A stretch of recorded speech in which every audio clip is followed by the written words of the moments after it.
Good morning everybody. नमस्कार दोस्तों, फिर से स्वागत है मिशन 2020 कंपटीशन क्लासेज खानपुर में। देखिए दोस्तों, आज हम जो टॉपिक डिस्कस करने वाले हैं वो टॉपिक हैं नीति निर्देशक तत्व, यानी कि हम कहें डायरेक्टिव प्रिंसिपल्स जिन्हें कहा जा सकता है। ठीक है दोस्तों। हाँ तो भाई बच्चों, थोड़ा सा इधर ध्यान देना है। सबसे पहले तो अपन को ये समझना है कि भाई नीति निर्देशक तत्व क्या होते हैं। ठीक है, तो भारतीय संविधान में अगर हम बात करें, भारतीय संविधान में देखो, संविधान का जो भाग, संविधान का भाग 4, ठीक है, संविधान के भाग 4 में अनुच्छेद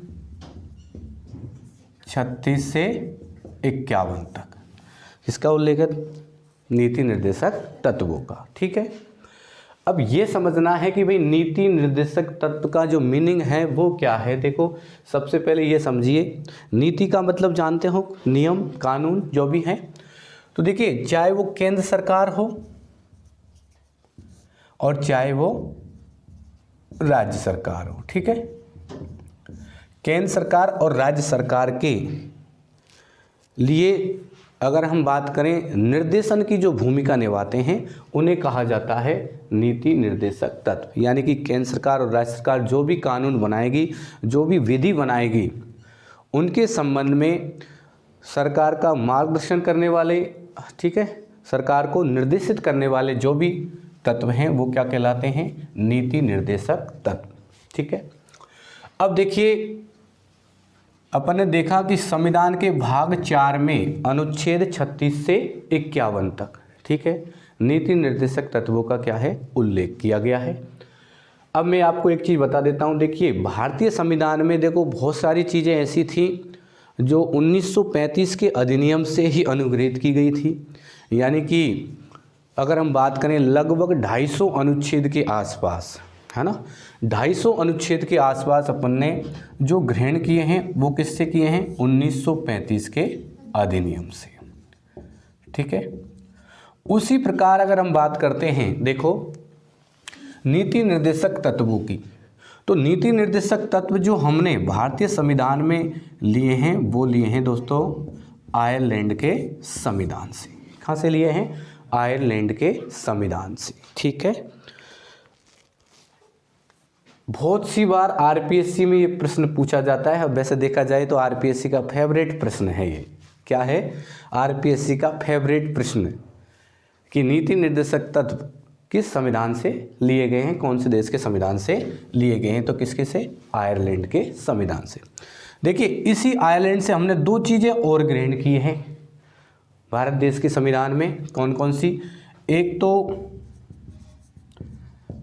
राष्ट्रपति का निर्वाचक मंडल, राष्ट्रपति का निर्वाचक मंडल की जो व्यवस्था है। अब व्यवस्था का मतलब, निर्वाचक मंडल तो जानते हो, यानी कि राष्ट्रपति के चुनाव में, है ना, कौन कौन भाग लेते हैं। तो आप जानते हो कि राष्ट्रपति के जो चुनाव में है, लोकसभा है, राज्यसभा है और राज्यों की विधानसभाओं के निर्वाचित सदस्य। साथ में ही अगर हम बात करें तो जितने भी केंद्र शासित प्रदेश है, जिन जिन केंद्र शासित प्रदेशों में क्या है, विधानसभा है, उन सबके भी क्या निर्वाचित सदस्य राष्ट्रपति के चुनाव में भाग लेते हैं, या फिर हम ये कहें कि राष्ट्रपति के निर्वाचक मंडल में भाग लेते हैं। तो राष्ट्रपति के निर्वाचक मंडल की जो व्यवस्था है, जो सिस्टम है, वो कहाँ से लिया है हमने, आयरलैंड के संविधान से। नीति निर्देशक तत्व भी कहाँ से लिए हैं, आयरलैंड के संविधान से। ओके, एक दूसरी बात देखो,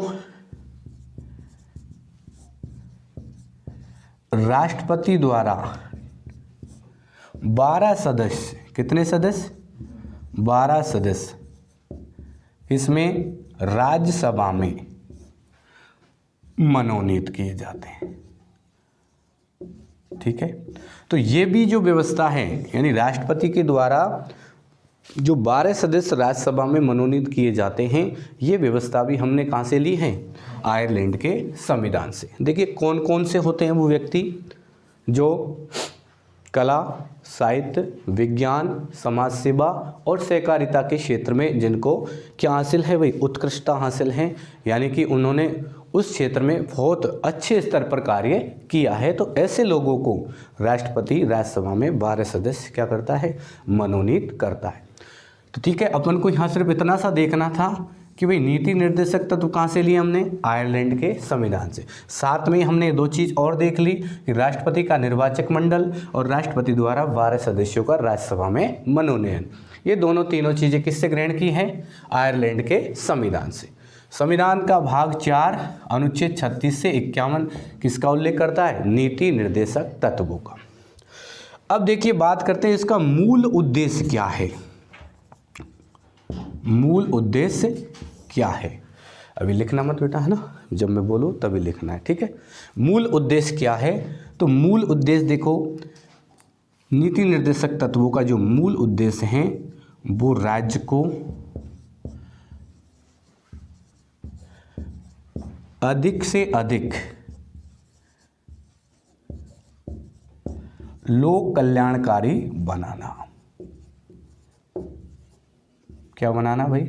लोक कल्याणकारी बनाना। यानी कि हमारी राज्य सरकार या केंद्र सरकार दोनों ही नीति निर्देशक तत्व जो हैं उनको अगर लागू करती है तो उनके पीछे उनका जो मूल उद्देश्य है वो है कि कहीं ना कहीं हमें लोगों का यानी कि जनता का क्या करना है? कल्याण करना है, भला करना है, ठीक है। ज़्यादा से ज़्यादा लोग अपना विकास कर सकें, इस प्रकार की परिस्थितियाँ क्रिएट करनी है। अब एक चीज़ ध्यान रखना है भाई, क्या ध्यान रखना है? हमने मौलिक अधिकार भी पढ़े हैं। तो मौलिक अधिकार जो हैं, ये जो मौलिक अधिकार हैं, भाग 3 में उल्लेख है मौलिक अधिकारों का। तो मौलिक अधिकार तो देखो क्या है? वाद योग्य है। वाद योग्य का मतलब ये है मौलिक अधिकार किसके लिए हैं? व्यक्ति के लिए। किसके लिए हैं? व्यक्ति के लिए। जबकि अगर नीति निर्देशक तत्वों की बात करते हैं तो किसके लिए भाई? ये राज्यों के लिए। किसके लिए हैं? राज्य के लिए, ठीक है।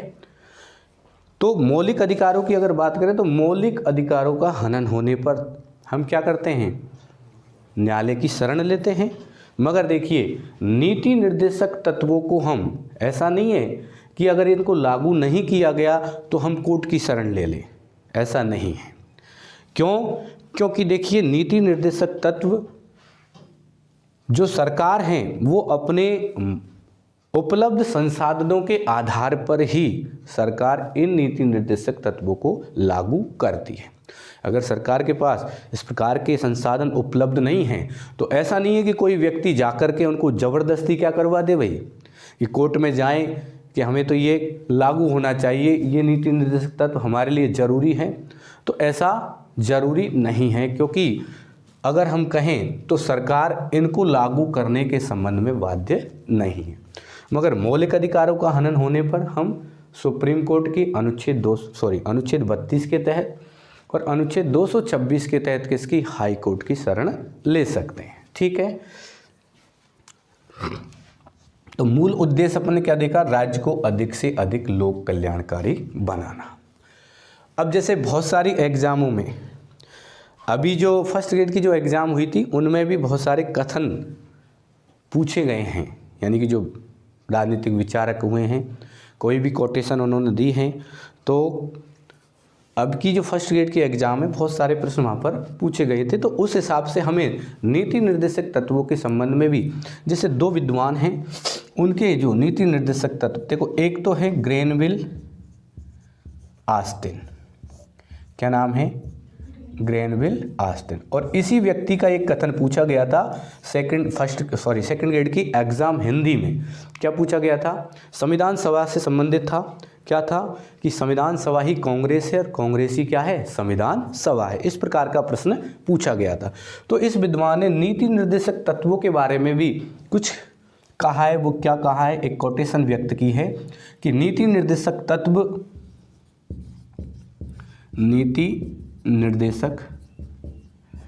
तत्व वे अधिकार यानी कि मौलिक अधिकारों की बात करें, ये दोनों ही क्या है, संविधान की आत्मा। इनको क्या कहा है, संविधान की आत्मा। किसने कहा है, ग्रेनविल ऑस्टिन ने। नीति निर्देशक तत्व और मौलिक अधिकार दोनों को ही ग्रेनविल ऑस्टिन ने संविधान की आत्मा करार दिया है, यानी आत्मा की संज्ञा दी है।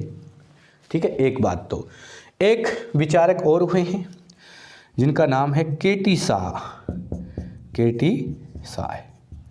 तो केटी शाह ने क्या कहा है, केटी शाह ने कहा है कि नीति निर्देशक तत्व उस चेक की भांति है जिसका भुगतान बैंक की इच्छा पर छोड़ दिया गया है। नीति निर्देशक तत्व उस चेक की भांति है जिसका भुगतान किस पर छोड़ दिया गया है भाई, बैंक की इच्छा पर। इसका मतलब समझ रहे हो, इसका मीनिंग क्या है। देखो हमने क्या देखा कि नीति निर्देशक तत्वों को लागू करेगी सरकार, कब करेगी, जब उसके पास संसाधन उपलब्ध होंगे। तो उसी प्रकार से इस व्यक्ति ने इसको समझाने का प्रयास किया है कि नीति निर्देशक तत्व उस चेक की भांति हैं जिसका भुगतान किस पर निर्भर है, बैंक पर। यानी कि बैंक का मतलब किससे हो गया, सरकार से। किससे हो गया, सरकार से। समझ में आई बात, ठीक है। एक व्यक्ति और है, टीटी कृष्णमाचारी।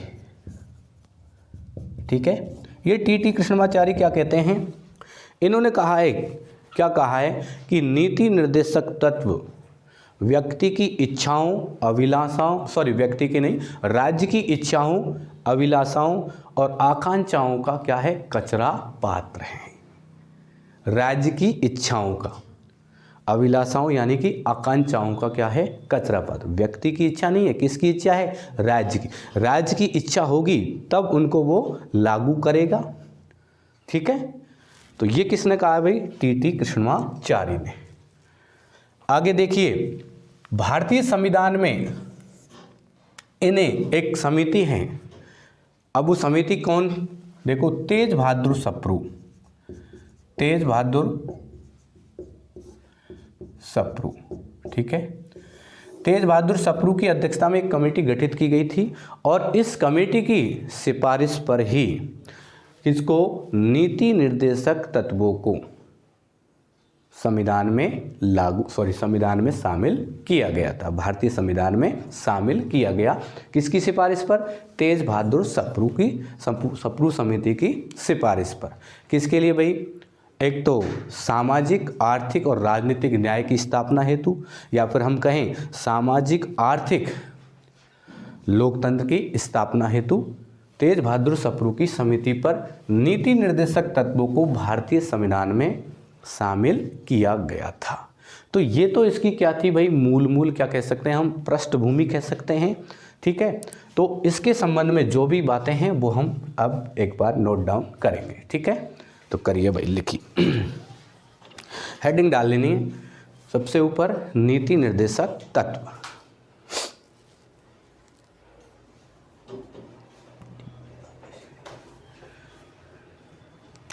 नीति निर्देशक तत्व।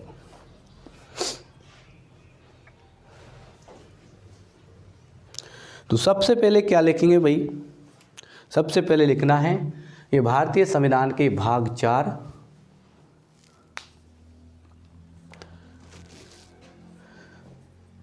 भारतीय संविधान के भाग 4 में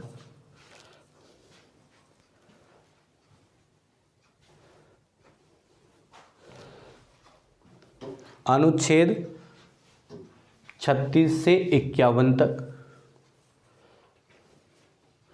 अनुच्छेद 36 से 51 तक उल्लेख किया गया है, उल्लेख किया गया है।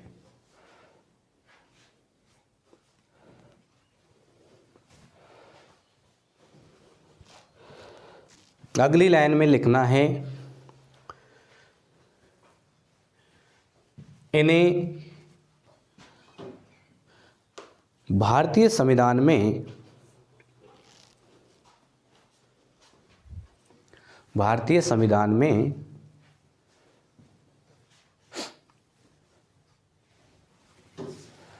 आयरलैंड के संविधान से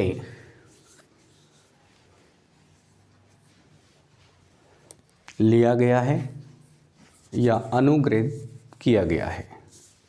अनुग्रहित किया गया है, कुछ भी लिख लो, ग्रहण किया गया है, अनुग्रहित किया गया है, जो भी लिखना चाहते हो आप, ठीक है।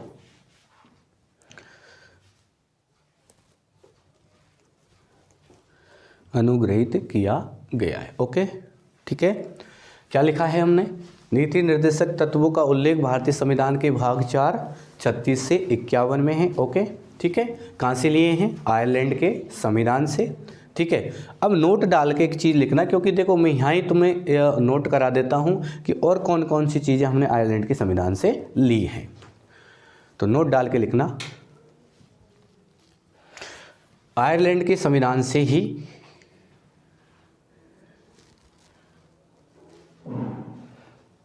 आयरलैंड के संविधान से ही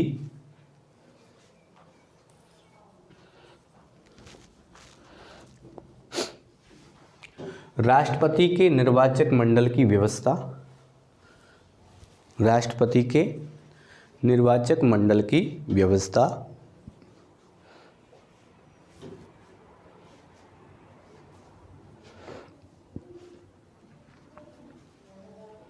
राष्ट्रपति के निर्वाचक मंडल की व्यवस्था। दूसरे नंबर पर लिखना, राष्ट्रपति द्वारा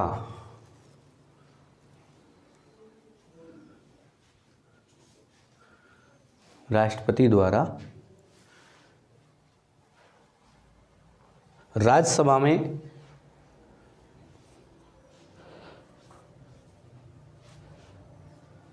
बारह सदस्यों का मनोनयन, राज्यसभा में 12 सदस्यों का मनोनयन,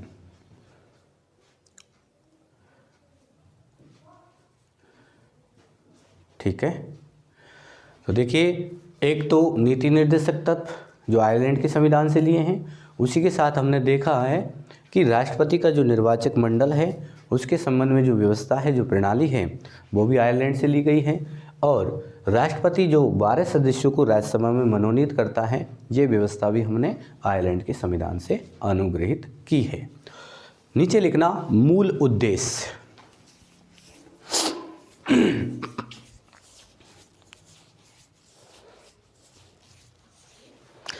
लिखना मूल उद्देश्य, लोक कल्याण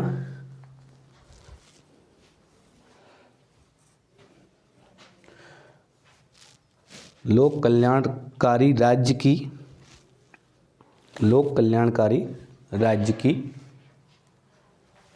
स्थापना हेतु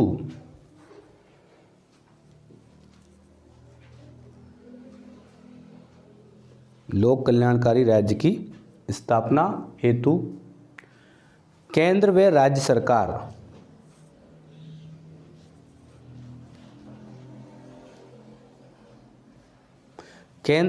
सरकार को दिशा निर्देश प्रदान करना, केंद्र व राज्य सरकार को दिशा निर्देश प्रदान करना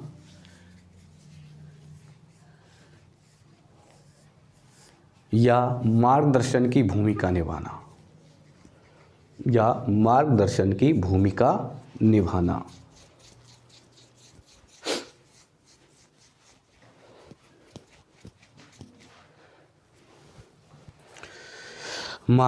की भूमिका निभाना, ठीक है। आगे लिखेंगे भाई हम,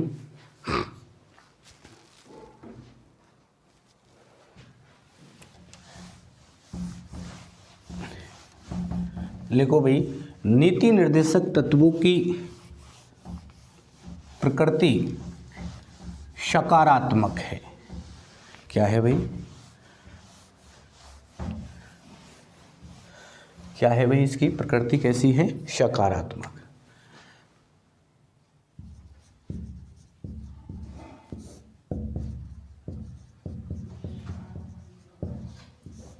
अर्थात क्या कह सकते हैं?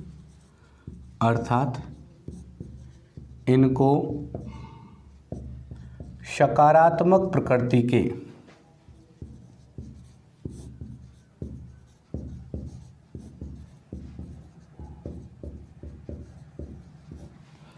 मौलिक अधिकार मौलिक अधिकार कहा जा सकता है। मौलिक अधिकार कहा जा सकता है। ठीक है, सकारात्मक प्रकृति के मौलिक अधिकार कहा जा सकता है।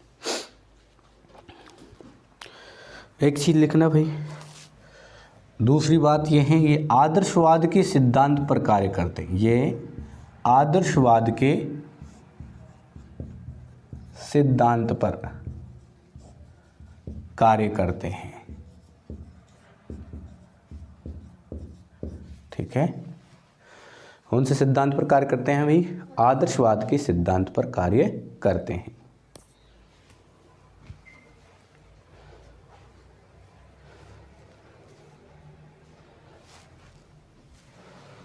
अब देखिए भाई, कुछ कथन हैं विद्वानों के, वो लिखने हैं।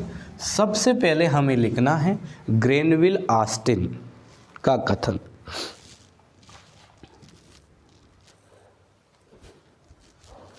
ग्रेनविल ऑस्टिन, देखिए ग्रेनविल ऑस्टिन ने क्या कहा है भाई? देखो, ग्रेनविल ऑस्टिन ने नीति निर्देशक तत्वों के बारे में जो कथन है, वो कथन क्या है?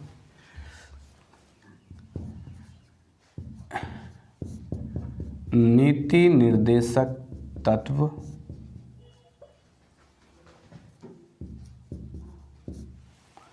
व अधिकार भारतीय संविधान की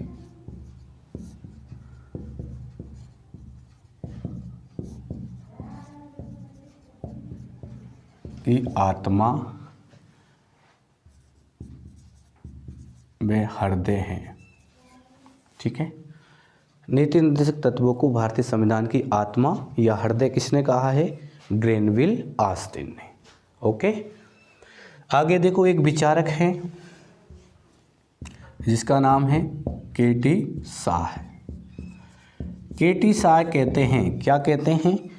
कि नीति निर्देशक तत्व उस चेक की भांति हैं।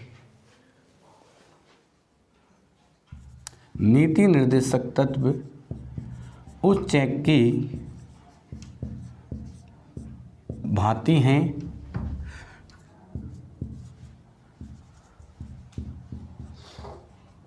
जिसका भुगतान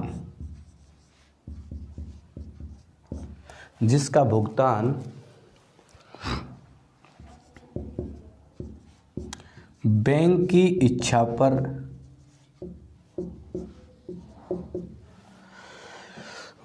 इच्छा पर निर्भर है। अर्थात बिना तिथि का चेक, क्या बोलेंगे? बिना तिथि का चेक। ठीक है, के.टी. शाह ने क्या कहा भाई? ये उस चेक की भांति है जिनका भुगतान बैंक की इच्छा पर निर्भर है, या फिर बैंक की इच्छा पर छोड़ दिया गया है, या फिर हम कह सकते हैं कि बिना तिथि का चेक। ओके,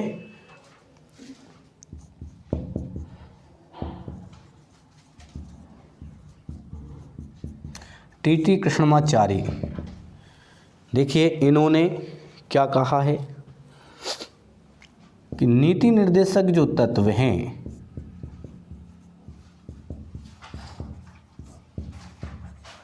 नीति निर्देशक तत्व राज्य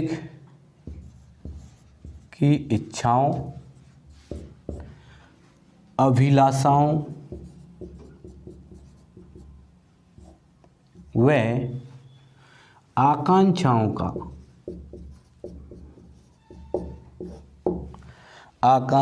का अस्थायी कचरा पात्र है। क्या है दोस्तों? अस्थायी कचरा पात्र। ओके, तो टी.टी. कृष्णमाचारी ने कहा है कि जो नीति निर्देशक तत्व हैं वो राज्य की इच्छा, अभिलाषा और आकांक्षाओं का अस्थायी कचरा पात्र है। उतार लो आराम से।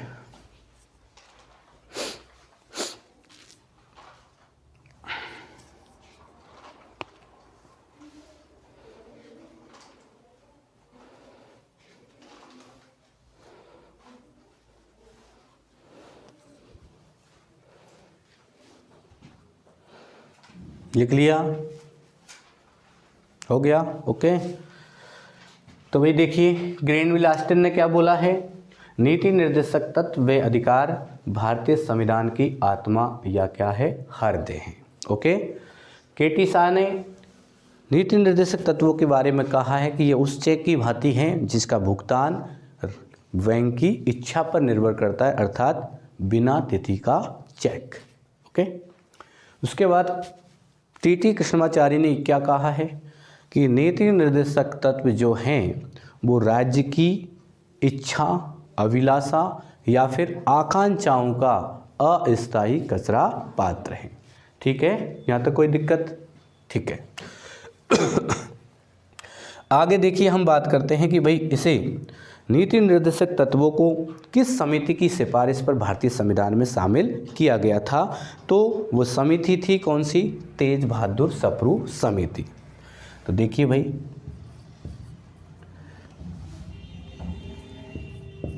तेज बहादुर सप्रू समिति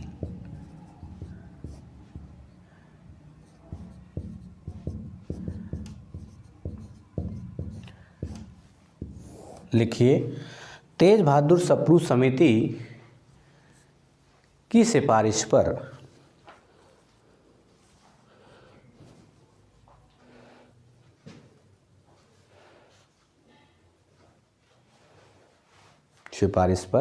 लोक कल्याणकारी राज्य की स्थापना हेतु, लोक कल्याणकारी राज्य की स्थापना हेतु,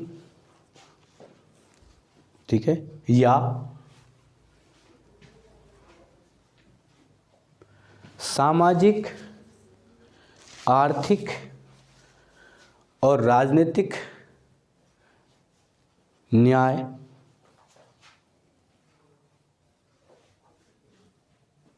सामाजिक, आर्थिक और राजनीतिक न्याय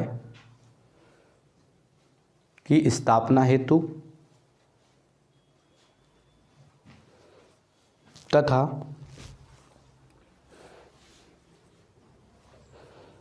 तथा सामाजिक आर्थिक लोकतंत्र